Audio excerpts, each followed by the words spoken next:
Seja muito bem-vindo, seja muito bem-vinda a mais uma aula aqui desse curso completo de Linux e seus comandos essenciais. E nessa aula a gente vai ver sobre alguns fundamentos, alguns conceitos de Linux que eu acho que é muito importante que você entenda antes da gente partir para a prática, beleza? A gente vai ver sobre sistemas operacionais, o que é o Linux, né? O que diferencia o Linux de outros sistemas operacionais, como nasceu o Linux, com qual propósito nasceu o Linux, até, enfim, a gente ver um pouco sobre as suas principais distribuições, tá? A gente vai falar sobre tudo isso e mais um pouco logo depois da vinheta.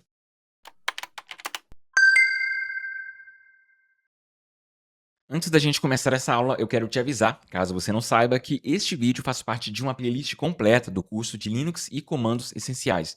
Então, aqui na descrição do vídeo eu deixei o link da playlist, tá? Onde você pode ver o curso completo com todas as aulas. E eu quero te lembrar também que, se você estiver gostando do nosso conteúdo, de você se inscrever aqui no canal, de você curtir esse vídeo para nos ajudar, para o YouTube continuar nos recomendando para outras pessoas também, além de incentivar a gente a continuar gravando esses conteúdos de forma gratuita e acessível. Então, sem mais enrolação, vamos começar aqui com a aula. Por essa aula, a gente vai ver um pouco, como eu já falei, né, de alguns conceitos importantes, tanto de sistemas operacionais quanto de Linux também, começando com os sistemas operacionais. Afinal, você sabe o que são sistemas operacionais?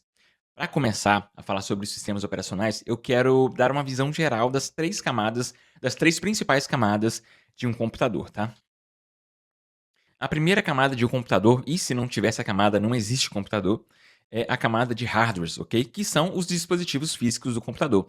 Você tem a memória RAM, a CPU, o SSD, o HD, o seu mouse, o teclado, toda a parte física do computador que você pode tocar nela são chamados de hardwares, beleza? E logo em seguida, você tem uma outra camada também que a gente chama de sistema operacional, que é o tal sistema operacional que a gente vai ver sobre aqui, beleza? E o que são sistemas operacionais? A gente vai ver com um pouco de mais detalhe sobre as principais funções do sistema operacional, mas o sistema operacional ele fica como uma segunda camada porque ele interage diretamente com os hardwares, tá? Ele gerencia basicamente os recursos de hardware do computador. Então, os principais sistemas operacionais, eu acredito que você saiba quais são, né? O Windows, o macOS, as distribuições do Linux. Então, a gente tem esses principais e acima do sistema operacional a gente também tem as aplicações, tá? Que são instaladas em cima do sistema operacional. O sistema operacional serve de plataforma para as aplicações, tá? Fazer esse intermédio entre as aplicações e os hardwares, beleza? Então, a gente pode chamar essas duas camadas aqui de camada lógica, ok? E essa camada de hardwares de camada física, tá? Então, vamos lá. Continuando aqui, agora a gente vai ver as principais funções de um sistema operacional, tá? O que de principal o sistema operacional faz, beleza? Quais são as principais funções dele? O primeiro, como eu já falei, são gerenciar memória e processos, tá? No seu computador, você tem diversos programas abertos, né? Agora, muito provavelmente, você está com o navegador aberto, rodando o YouTube, pode ser que você tenha outros programas abertos também. Então, todo esse gerenciamento de processo, porque cada programa aberto é um processo que está rodando, além de vários outros processos que estão rodando em background aí no computador. Você nem está vendo, mas está rodando. Tudo isso é gerenciado, tá? Pelo sistema operacional, juntamente com a CPU, juntamente com o hardware, né?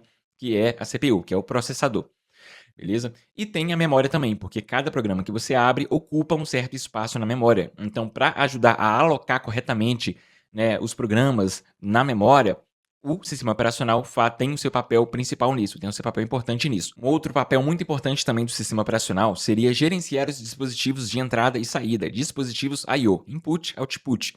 Então, todos esses dispositivos externos do computador que você conecta, né, de forma externa no computador, como o teclado, o mouse, o monitor, então tudo isso também é gerenciado, tá, pelo sistema operacional, beleza? Então, a gente percebe que o sistema operacional é um sistema muito complexo, tá? É um software, só que é um software muito complexo. Afinal, como a gente já falou, ele vai servir como base das aplicações que a gente utiliza no nosso dia a dia, tá? Além de outras funções também, como gerenciar usuários, permissões e acessos.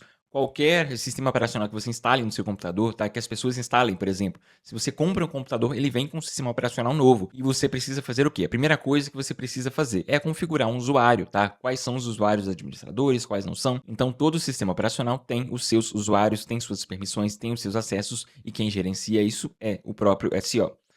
Beleza? Além de também fornecer interface gráfica para o usuário, né? Nos dias de hoje, os principais hoje, eles oferecem interface gráfica. Antigamente, a gente tinha sistemas operacionais que não tinham uma interface gráfica, dizendo assim, né? Ele só era via linha de comando, né? Aquela tela preta onde você digitava as linhas de comando. Hoje, a gente tem a interface gráfica. E o interessante é que cada sistema operacional tem sua própria identidade visual quando se trata de interface gráfica. Por exemplo, se alguém printar uma área de trabalho do Windows, sem falar que é em Windows, você vai saber que é o sistema operacional do Windows. Se uma pessoa fizer a mesma coisa com o sistema do macOS, a pessoa vai saber, né? A gente vai saber que é um sistema operacional do macOS, assim como as distribuições Linux também, para quem está mais inteirado, né? Então, vamos lá. A gente viu as principais funções de um sistema operacional, mas a gente pode também aprofundar um pouco mais nas camadas de um sistema operacional, tá? Do que é composto um sistema operacional. Então, a gente vai ver as principais camadas aqui, começando com a interface gráfica. Então, como a gente já falou, a interface gráfica é a interface que você... é tudo aquilo que você interage no sistema operacional, né? Os ícones, botões, menus. Então, toda essa interface, esse visual, aí, a parte visual do sistema operacional, tá? Que a gente consegue ver e interagir, é a interface gráfica. Beleza? Por debaixo dos panos, a gente tem as bibliotecas e utilitários. Então, essas bibliotecas, elas são importantes porque elas são basicamente a base para a criação de softwares, né? Para que os programadores não precisem, por exemplo, fazer tudo do zero, criar a roda novamente toda vez que for criar um software para Windows, né? Por exemplo, já tem as libs lá que eles podem reaproveitar, reutilizar. Então, elas são importantes nesse sentido e os utilitários são importantes para a gente operar o sistema operacional no dia a dia, ok? Tanto no terminal, né? Com as próprias ferramentas de gerenciamento de usuário, discos e tudo mais. Então, por debaixo dos panos, a gente tem essas libs e esses utilitários também. E o coração de um sistema operacional, a gente pode chamar de kernel. Então, o kernel, se você não sabe, é o núcleo do sistema operacional. É ele, basicamente, que faz tudo aquilo que a gente viu no slide anterior, principalmente na parte de gerenciar os recursos de hardware, tá? De memória, de processo, de dispositivos externos. Então, toda essa parte mais complexa aqui, quem faz é o kernel. É como se fosse o motor de um carro, né? No carro você tem o motor, que é a principal peça de um carro. Se não tiver motor, não tem como. E você tem também a parte hidráulica, por exemplo, né? A hidráulica, elétrica, que eles são úteis, né? Eles fazem parte também do carro. A gente pode considerar eles como as bibliotecas e utilitários ali. Se você abre o capô e você vê toda essa parte amarela para baixo, ok? Tanto a parte hidráulica, elétrica, né? As outras funções de um carro, juntamente com o motor aqui, que é o kernel. E a interface gráfica, que é toda a parte que o usuário utiliza no carro, né? Que você tem a poltrona, o volante, a marcha. Então, toda essa parte que o usuário interage é a interface gráfica, beleza? Só para fazer uma comparação para você entender melhor. Fechou? Mas, vamos lá. A gente viu aqui sobre as principais camadas, mas o que a gente vai mais focar aqui é o kernel. Então, a gente vai ver agora o que é o kernel de fato. Vamos dizer assim, uma definição técnica de kernel, tá? Kernel é o núcleo do sistema operacional, como já falei. Então, a gente pode pegar aqui, por exemplo, vou pegar aqui uma caneta aqui para eu sublinhar, tá? Kernel é o quê? O núcleo do sistema operacional, responsável por gerenciar e controlar o hardware do computador. Ele decide qual processo será executado, gerencia a alocação de memória, tudo isso que a gente já falou, ok? Então, ele é basicamente o coração de um sistema operacional, tá? Vamos lá. Então, quais são os principais sistemas operacionais que existem hoje, tá? Como a gente já falou, o batido, assim, o mais popular aqui no Brasil é o Windows, beleza?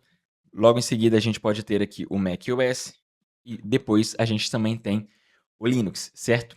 Mas tem uma diferença do Linux com esses outros sistemas operacionais aqui, porque se a gente for pegar, por exemplo, as camadas de um sistema operacional, como a gente viu agora, o Windows, ele tem todas essas camadas, certo? Ele tem interface gráfica, ele tem as bibliotecas de utilitários, ele tem também o kernel. Se a gente for pegar também o macOS, ele também tem todas essas camadas. Se a gente for pegar o Linux, ele também tem todas essas camadas, certo? Errado.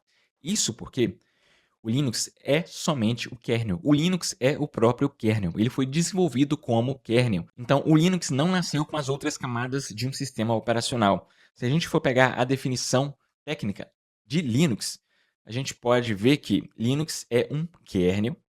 Então, a gente pode ver que o Linux é um kernel, que é o núcleo do sistema operacional, que serve como base para diversos sistemas operacionais, conhecidos como distribuições Linux. Então, a gente tem as distribuições Linux, tá? Que a gente tem o Ubuntu, a gente tem o Mint, a gente tem várias distribuições que esses sim são sistemas operacionais. O Linux, propriamente dito, é somente o kernel. Ele foi criado por Linus Torvalds, que é o famoso, né, criador do Linux, em 1991, e é conhecido por ser open source, ou seja, ele permite que qualquer pessoa veja, modifique e distribua o seu código-fonte. Se você, por exemplo, quiser pegar o kernel do Linux e criar o seu próprio sistema operacional baseado nele, que eu confesso que é algo que não é muito simples, você vai conseguir. Mas para a gente entender o porquê que o Linux nasceu como kernel, a gente tem que voltar um pouco no tempo e entender um pouco da história, né, dos sistemas operacionais. Obviamente, a gente vai fazer um resumo aqui, tá? Só para chegar até onde o Linux nasceu. E por que ele nasceu, né? Qual foi a motivação dele ter nascido? Tudo começou com esses 2 personagens aqui, tá? Essas 2 personalidades aqui, que elas de fato existiram, ok? E com a criação do Unix. Então, veja só, Unix não é Linux, tá? Então, Unix não tem a ver com Linux ainda aqui. A gente está em 1969 e a gente tem essas 2 personalidades aqui, que é o Ken Thompson e o Dennis Rich, que eles criaram o Unix, um sistema operacional revolucionário. Na época, ele era revolucionário porque tinha-se somente sistemas operacionais que faziam uma tarefa por vez e era somente eles funcionavam somente com um usuário. Então, o Unix trouxe essa revolução, que foi um sistema operacional multiusuário e multitarefa. Então, quem escreveu inicialmente o Unix foi o Ken Thompson, que foi esse cidadão aqui, tá? Só que o Unix ele foi escrito em Assembly. Para quem não sabe o que é Assembly, é uma linguagem de programação que existe até hoje, tá? Só que a linguagem Assembly é uma linguagem de muito baixo nível e que ao programar com ela, você basicamente precisa gerenciar um pouco dos recursos de hardware também. Não tem muita abstração no Assembly. E isso faz com que os sistemas que são desenvolvidos com Assembly fiquem muito acoplados aos hardwares, tá? E isso era um problema, porque eles queriam que o Unix fosse um sistema operacional que ele pudesse transitar entre dispositivos diferentes. Ele não fosse só acoplado a um tipo de hardware específico. Então eles precisaram reescrever o Unix e ele foi reescrito em C. Então esse Dennis Rich, ele foi o criador da linguagem C, tá? Antes disso ele tinha criado a linguagem C e o Dennis Rich ajudou o Ken Thompson a recriar o Unix, a refatorar, vamos dizer assim, né? Reescrever o Unix com a linguagem C, beleza? Para facilitar sua portabilidade entre diferentes máquinas. Então, feito isso, o Unix ele se tornou um sistema operacional mais portátil, porém, o Unix era um sistema operacional comercial. Ele não tinha o código-fonte aberto, né? Ele não era, vamos dizer assim, aberto para a comunidade, para ela ler o código, para modificar, para criar um outro sistema operacional baseado no Unix. Tá? Tinha que ter uma licença, era tudo pago. E tinha uma pessoa que ele não gostava muito dessa ideia, tá? Que era o Richard Stallman. Então a gente vai ver um pouco desse personagem aqui. O meu Canva tá travando um pouco na hora de passar aqui, tá? Mas é esse personagem aqui que criou um projeto que se chama Projeto GNU, ok? Então você já deve ter ouvido provavelmente falar sobre o Projeto GNU. O Richard Stallman, eu acho que é assim que pronuncia o nome dele, tá? Ele iniciou o Projeto GNU, que tem um joguinho de palavra aí, né? Que GNU's not Unix. Ele não é o Unix, mas ele foi basicamente uma cópia do Unix, tá? Porque esse projeto GNU consistia em criar um sistema operacional que basicamente tinha todos os recursos do Unix, mas ele não era o Unix em si. Era basicamente um clone, tá? Era a mesma coisa que o Unix. As bibliotecas, utilitários, né, que a gente já viu, os comandos do Unix, basicamente se foi replicado no GNU, nesse projeto GNU, tá? E eles tentaram fazer um sistema operacional completo. Eles não foram felizes porque o kernel eles não conseguiram fazer.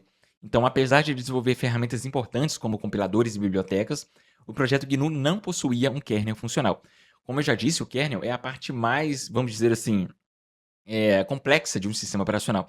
Então, por mais que eles tentaram, eles não conseguiram fazer um kernel, né? Eles fizeram somente as outras camadas, né, do sistema operacional, ainda não a parte da interface gráfica, mas naquela parte do meio que a gente viu das libs, utilitários, né, como já disse, né, as ferramentas importantes de um sistema operacional, mas não conseguiram fazer um kernel. Eles quase conseguiram, tá? Quase chegaram lá até acontecer um fator que a gente vai ver. Mas no final das contas, eles não concluíram. Avançando um pouco no tempo, a gente precisa falar também de um personagem, né, que ele é importante até hoje para a história da computação, ok? Que é um professor que ele se chama Andrew Tanenbaum, eu acho que o nome dele é isso, tá? Eu tenho até alguns livros dele aqui.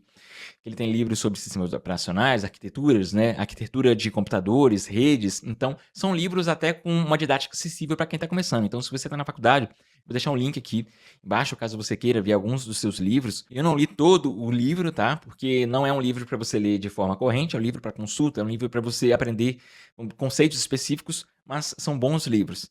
E ele, em 1987, ele criou um sistema operacional também inspirado no Unix, porque o Unix era o popular na época, tá? E ele criou um sistema operacional inspirado no Unix com fins educacionais.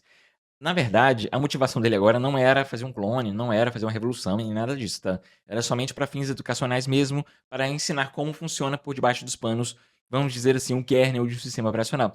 Então, ele desenvolveu o Minix. Veja que a galera ela tinha mesmo essa mania de colocar o X no fim, né? Tem o Unix, tem o Minix, e o Minix tinha suas limitações, mas foi fundamental para inspirar Linus Torvalds, que aprendia bastante na época com o Andrew, tá? Na sua época de faculdade. Então, avançando ainda um pouco no tempo, a gente pode ver que essa carinha aí é conhecida, né? Que é o próprio Linus Torvalds, que em 1991, tá? O Linus Torvalds, ele era um estudante de ciência da computação, ele começou a desenvolver o seu próprio kernel como um projeto pessoal. Então ele tinha os materiais didáticos do Andrew, tá? Principalmente os materiais que ele usou para construir o Minix e inspirou o Linus Torvalds a criar o seu próprio kernel, só que muito melhor que o próprio Linux, né? O cara, de fato, é diferenciado, beleza? E ele compartilhou seu trabalho online. Nessa época não era Linux ainda, tá? Era somente o kernel. Ele criou um kernel e compartilhou para a comunidade. Galera, olha aí meu trabalho. Então, veja o que vocês acham. E aí a galera começou a colaborar ativamente com o projeto do Linux, tá? Só que, vamos lá. A gente tem um projeto GNU, que é um projeto que tem a base do sistema operacional, vamos dizer assim, ferramentas, né, importantes do sistema operacional, mas sem o kernel. E a gente tem o Linus Torvalds com kernel. O que você acha que aconteceu depois, tá? Em 1992, a própria comunidade sugeriu que o kernel do Linux fosse juntado com o projeto GNU para formar o que a gente conhece hoje como o GNU Linux. Então, se você vê esse nome aqui, GNU Linux, você já sabe o porquê das coisas. Okay? A gente tem o kernel, que é o Linux, a gente tem as ferramentas do sistema operacional, que é o GNU, e isso formou o GNU Linux. Juntamente com a comunidade também, a gente não falou sobre a criação do nome do Linux, tá? Mas tem o nome do Linux, tá? E o Linux, você tira o S e coloca o X, fica Linux, porque o pessoal tinha essa mania, né, de colocar o X no final. Tem também a questão do Unix, ok? Que era um sistema operacional que foi baseado, né, que foi clonado, basicamente, né, pelo projeto GNU, e hoje a gente tem o GNU Linux aqui, tá? Essa junção criou um sistema operacional completo e funcional que rapidamente ganhou popularidade. O GNU mesmo não ficou muito, o projeto GNU mesmo não pegou muito, né? Esse nome não pegou muito, o que pegou mais foi o Linux, mas a maioria das distribuições que a gente tem hoje, eles usam o GNU Linux, não é somente o Linux. Tanto que a gente fala que essas distribuições Linux, elas são Unix-like, tá? Elas são parecidas com Unix, porque elas têm basicamente os mesmos recursos que o Unix, porque esse cidadão aqui, ele fez esse trabalho, tá? Ele fez o clone do Unix para ser distribuído, né, para ser, vamos dizer assim, aberto para a comunidade. E aí eles juntaram aí, e agora as pessoas elas podem pegar tanto as funcionalidades do GNU quanto do kernel do Linux para criar as distribuições Linux, beleza? Então, como eu falei, é por isso que hoje a gente fala que o sistema do Linux, as distribuições do Linux, elas são parecidas, né? Parecidas não, elas são iguais ao do Unix, mesmo que não venha diretamente, originalmente do Unix, mas elas são uma cópia do Unix. Indo um pouco para frente no tempo, a gente também tem o famoso pinguim, né? Então, em 1996, foi definido o pinguim Tux como o mascote do Linux, que ele simboliza, né? A ideia deles na época era que esse animal aqui, o pinguim, né, era amigável e acessível, então, como o Linux, né, para eles era um sistema amigável e acessível pelo fato de ser gratuito, né, para a comunidade, para a galera poder contribuir e tudo mais. Então, eles colocaram o pinguim como mascote, ok? E esse pinguim, ele chama Tux. E aí, passando mais um pouco no tempo, a gente pode ver que começaram a nascer as distribuições, tá? Em 1997 para frente, começaram-se as distribuições baseadas no GNU Linux, ok? Não é só baseado no Linux, é baseado no GNU Linux.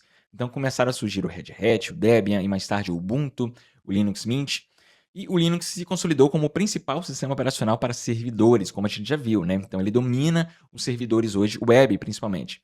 Supercomputadores, dispositivos móveis como o Android e várias outras aplicações, tá? E só a título de curiosidade, caso você já tenha ouvido que o macOS, que é o sistema operacional da Apple, ele também é Unix-like, só que o macOS, ele é Unix de uma forma diferente. Porque o macOS, ele veio, de fato, do Unix, tá? Ele de fato foi criado a partir de um sistema operacional que era o Unix. Então ele não foi clonado, não foi copiado. O macOS ele veio do Unix e o Linux ele veio como cópia do Unix. O GNU Linux ele veio como cópia do Unix e não como o próprio Unix. Agora o macOS ele de fato veio, tá? Ele é um Unix original, oficial, tá? Inclusive tem um termo que fala que o macOS é o Unix certificado. Então ele de fato tem todos os recursos que o Unix tem também. Então é por isso que no terminal do macOS a maioria dos comandos, tá, que você vai executar no macOS são idênticos ao do Linux. Então, grande parte dos comandos que a gente vai ver nesse curso, em aulas futuras, você também pode executar a mesma coisa no macOS, tirando alguns comandos específicos de distribuições, né? Por exemplo, gerenciador de pacote de distribuição, que o Ubuntu é o apt, né? Você não tem um apt no macOS, no macOS é o brew. Mas, tirando essas particularidades, a maioria dos comandos, tá, que você vai utilizar, eles são bem parecidos, são bem compatíveis. Fechou? Então, passando um pouco para frente, a gente pode ver aqui as principais distribuições do Linux, tá? Que, inclusive, uma curiosidade é que algumas distribuições elas podem ser baseadas em outras distribuições também, como o Ubuntu, tá? O Ubuntu ele é baseado no Debian, que é baseado no kernel do Linux, do GNU Linux, né? Então, você tem o Debian que foi criado, né, a distribuição do zero, e você tem o Ubuntu que foi criado uma distribuição com base na distribuição do Debian, em cima da distribuição do Debian, assim como o Mint também, eu acredito. A gente tem o Fedora também, que é mais independente. A gente tem o Red Hat e o CentOS, que é da mesma família de distribuição, ok? O Red Hat é um sistema operacional, tá? É uma distribuição que ela é usada comercialmente para dar suporte para as empresas e tudo mais. Então, a gente tem também esse tipo de serviço. A gente tem os outros aqui também, né? SUSE, Manjaro, Arc, o próprio Android, né? Que as pessoas utilizam nos smartphones, ele é baseado em Linux. Ele, no caso do Android, eu acredito que ele não tem o GNU Linux, tá? Ele vem do kernel do Linux, mas sem o GNU, ok? Mas é um sistema operacional baseado em Linux também. Fechou? Então, se a gente for, por exemplo, dando um exemplo aqui, tá? Se a gente for pegar aqui o Linux, ele é somente o kernel, ok? E se a gente for pegar aqui o GNU Linux, eles são as ferramentas, tá? Os utilitários, as bibliotecas, junto com o kernel do Linux, mas ele é esse todo aqui, fechou? E a distribuição Linux é quando você coloca, por exemplo, a interface, quando você faz o sistema operacional aqui mais completo e utilizável pelo usuário, beleza? Então, este é um resumão, tá, sobre o que é um pouco da história do Linux, antes da gente entrar de fato nos principais comandos do Linux que a gente vai ver na próxima aula. E se você gostou desse vídeo, não se esqueça de se inscrever no canal, não se esqueça também de dar o like no vídeo, porque você vai estar ajudando o YouTube a recomendar esse vídeo para mais pessoas, e não esqueça também de ver os nossos outros conteúdos, tá? Principalmente as demais aulas deste curso que você está assistindo. Fechou? Fica com Deus e até mais.